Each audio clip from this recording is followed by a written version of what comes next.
I love San Felipe. It was a great experience. You know, we had 2 cars running in the San Felipe race, and the Penn Hall here got 2nd place, and the Dominator 190 ended up didn't finish. We had some problems with electrical problems, and we're able to hopefully correct that in the future and come back and try San Felipe again. We're looking forward to it, maybe next year. So for 2015, we decided to concentrate on the SCORE Championship. Really, because SCORE was bringing in a race in the 500 in southern Baja, and we had a lot of luck, bad luck I should say, with the Dominator last year. So we decided to concentrate again on the Dominator in Class 1 and wanted to take it up a notch. I mean, if we are going to try it against the best of the best, the creme de la creme, against all the international races that we found in SCORE. So that was the plan for 2015, is really, let's go in SCORE and let's concentrate on that. And it seemed like we had the problems resolved with the CV and axle issues that we had the Dominator. So we were ready. I mean, 2015 was going to be the year where Sandy Hall, Andrea Tomba and the Dominator were actually going to show what this car can do.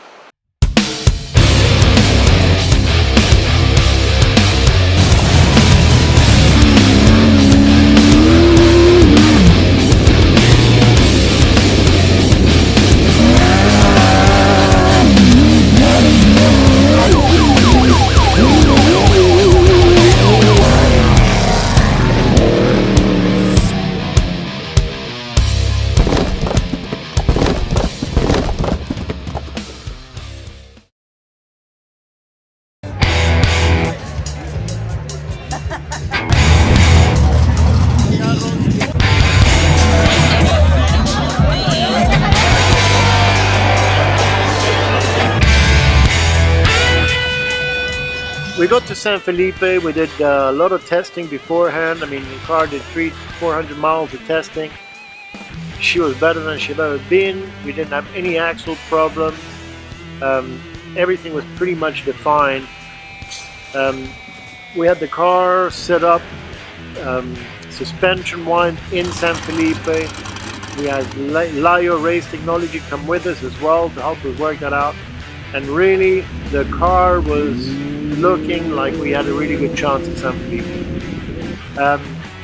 And a good start of the SCORE season. Unfortunately, a little bit like a woman, the Dominator had kind of different ideas. And great start, which lasted about 15 miles before the computer broke. We had electrical problems. We had the team come, check it 2-3 hours out the trail. Unfortunately, the ECUs of that were fairly complicated. So it was almost a week of traveling up and down, a couple of months of preparation for 15 minutes of racing. But that's racing.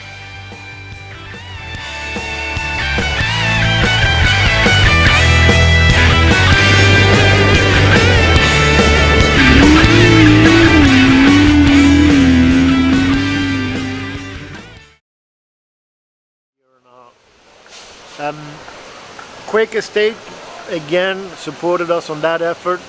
We did a new design on the truck for the Class 8 and came to Monroy, where there were a lot of fast trucks competing. I mean, we had all the old guys there. There's Monroy, the owner of the track, our friend Pecci came, Los Marros from Constitution, a couple of more trucks turned up, and pretty much everybody wanted to show, you know, kind of who was dominant. And, you know, we have 5-year champion in a row. I think pretty much everybody wanted to come out and make sure to show that, you know, we're going to beat us out there.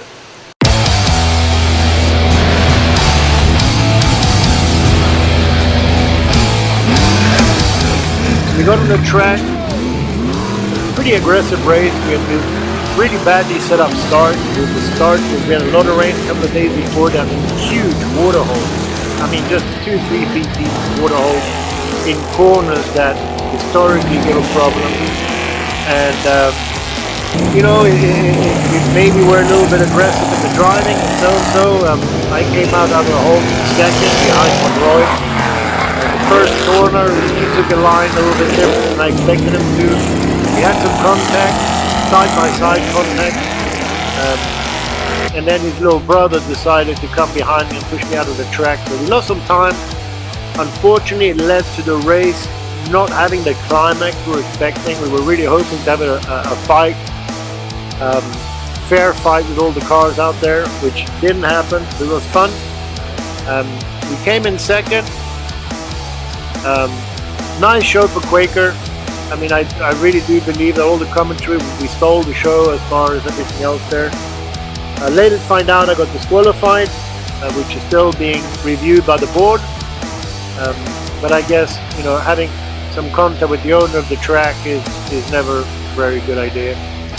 So then we took the car out and had to get it ready for Class 1. We already had the hood and everything else to run it as Class 1. And when we're just getting it ready, putting the new numbers on, as the Dominator wasn't there, I was running my 8 truck. When we saw that we broke into the main tube in the front of the cab. So we were standing there in the pits, and we were kind of upset about it. So I guess we were kicking dirt a little bit. We had Petchy right next to us, who's one of our rivals, strongest rivals. I mean, he's wearing the 800 right now. Really good drivers between him and Daniel Perez. Great truck. And this moment kind of really, for me, shows the spirit behind off-road racing. You know, shows the kind of people that are involved. He immediately had his crew take the fiberglass off his 8 truck. He was racing in the Class 1 that he has, and you know, told me to use his truck to race our numbers in Super Libre 1/3, which took me about a nanosecond to say yes to.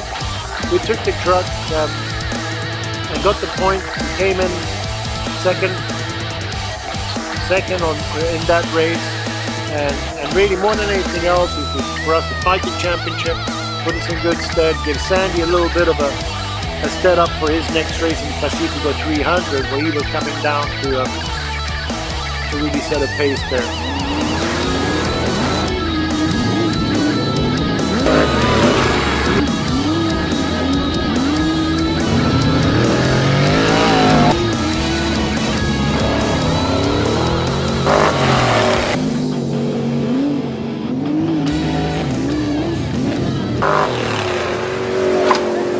Racing the Penhall today because some parts that we ordered, redoing the motor for the Dominator, they didn't come in on time for us to get the car together. So we're going to race this car, which is probably a better situation for this course because it's really tight. The first 70-80 miles is really tight and technical. This is a much lighter car. It'll probably handle that terrain a lot easier than the larger Class 1. And like I say, we're hoping to have the Dominator ready for the April score race here in the Southern 500. I think this race is going to be a little challenging in the beginning. It is very tight and very technical. I think that if we can keep it clean in the first 70-80 miles, not end up getting a flat or having issues coming off course, I think that the second half will be more fluid, a lot faster, and hopefully we'll get into La Paz at the top of the lineup. So that's what we're hoping for.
Well, it started off really trying right out of the gate.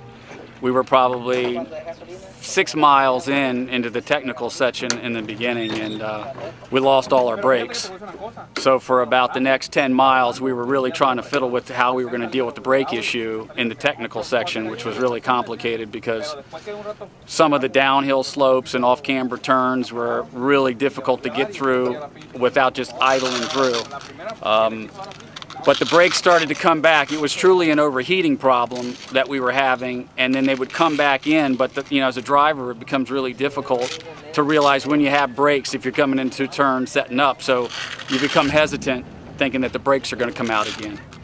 So after that, we started having what we thought was ignition problems. Well, it comes to find out that it looks like it was a air line on the fuel sensor that broke free and was taking more air or not enough air and burning more fuel. And we fought that for the rest of the way, and it ran intermittently. And every time it'd start to cut off, we just turn the ignition off and reset the sensor. But it was a tough, let's say the first 100 miles was extremely tough. And then it started to settle down a little bit, and we started to catch up, and we caught some people on the backside north of Todos Santos, and we ended up getting past back into second place, and then we ran into where we ran out of fuel because we just burned too much fuel based on the airline going out. So it was a tough day, but we're here, we made it. We're looking for points this year, so we're hoping to run for the championship. Well, everybody worked well together when we were sitting just down from the waterfalls and we were out of fuel. And, here we are more than 3-4 miles from the finish line. We had to get fuel to us, and they managed to get fuel into us and let me get back on the road and get in to finish. So I feel good about that. Things worked out. We got here. At the end of the day, we got to the finish line. Tandem bringing out the first car a couple of months ago. Great news. Wish them the best of luck. Thank them for their support. No Limits Baja, we're here to try to help everybody do anything they can do in Baja, whether racing or just adventures. Quake Estates always stepped up to the plates over a decade now, couldn't do it without them. BF Goodrich is giving us the best tires that we can pretty much get out there. Vision X Lights, to Joe Byro, who's looked after us for, again, over a decade. It's great to see a company like that grow and be part of their growth and keep seeing them bringing out new products and always being on the forefront. Arnia Transport Exportations again makes a really difficult job easy for us, bringing parts in and out, transportation and everything else.